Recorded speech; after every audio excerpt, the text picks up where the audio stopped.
안녕하세요. 오늘은 철분이 부족할 때 나타나는 증상에 대해 알아볼게요. 첫 번째, 안색이 창백하다. 안색이 창백하다는 말은 병약해 보인다는 뜻으로 쓰이는데요. 혈액이 붉은 이유는 색소 단백질인 헤모글로빈이 들어있기 때문입니다. 우리 피부가 장밋빛을 띠는 이유이기도 합니다. 그런데 철분이 부족하면 헤모글로빈의 생산이 줄어들어 얼굴이 창백해진다고 해요. 특히 입술 안쪽이나 잇몸, 아래 눈꺼풀 안쪽이 평소보다 덜 붉다면 철분 결핍 때문일 수 있다고 합니다. 두 번째, 무척 피곤하다. 평소와 다르게 피곤하다면 철분 결핍을 의심해야 하는데요. 철분이 결핍되면 신체 조직에 산소가 훨씬 적게 공급되기 때문에 필요한 에너지를 빼앗기게 됩니다. 평소보다 두서너 배 더 피로하거나 약해진 느낌이 들거나 초조하고 집중력이 떨어진다면 철분 결핍을 의심해 볼 수 있습니다. 세 번째, 하지불안 증후군이 있다. 미국에선 하지불안 증후군 환자의 약 15%가 철분 결핍이 원인인 것으로 나타났다고 해요. 철분 수치가 낮아질수록 증상은 더 나빠진다고 합니다. 네 번째, 두통이 있다. 철분이 부족하면 우리 신체는 다른 부위보다 뇌에 가장 먼저 산소를 공급하게 되는데요. 하지만 필요한 양보다 많이 부족한 경우가 많습니다.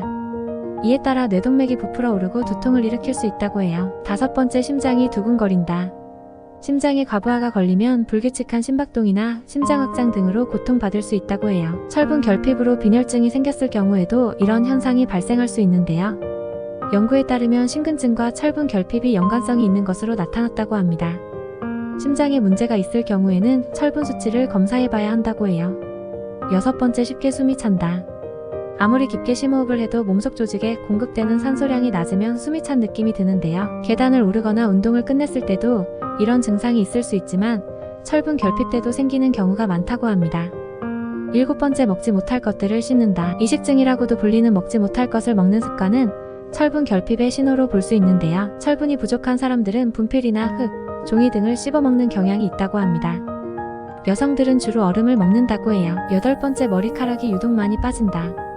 철분 결핍은 빈혈증으로 발전할 수 있고 이렇게 되면 모발 손실을 유발하게 되는데요. 빈혈증이 생기면 우리 신체는 가장 급한 곳부터 산소를 보내기 때문에 모발을 보호하는 곳은 산소가 부족하게 돼서 제대로 기능을 할 수 없는 상황이 된다고 합니다. 아홉 번째, 염증성장 질환이 있다. 철분을 충분히 섭취하더라도 크론병이나 궤양성 대장염 같은 염증성장 질환이 있다면 철분과 같은 영양소를 흡수하는 데 문제가 생기는데요. 이렇게 되면 소화관에 손상을 주고 염증을 계속 일으킨다고 해요. 이런 질환이 있다면 의사에게 철분 흡수를 증가시키는 방법을 상의할 필요가 있다고 합니다. 열 번째, 이유 없이 불안하다. 그다지 스트레스 받을 일이 많지 않은데도 불안감이 자꾸 증가한다면 철분 결핍을 의심해 볼 수 있는데요. 산소가 부족하면 신체의 교감신경계를 촉진시키게 돼 이런 현상이 일어난다고 해요.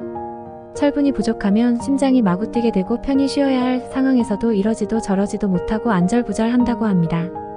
모두 건강하세요. 오늘의 영상이 도움이 되셨다면 구독과 좋아요 부탁드려요.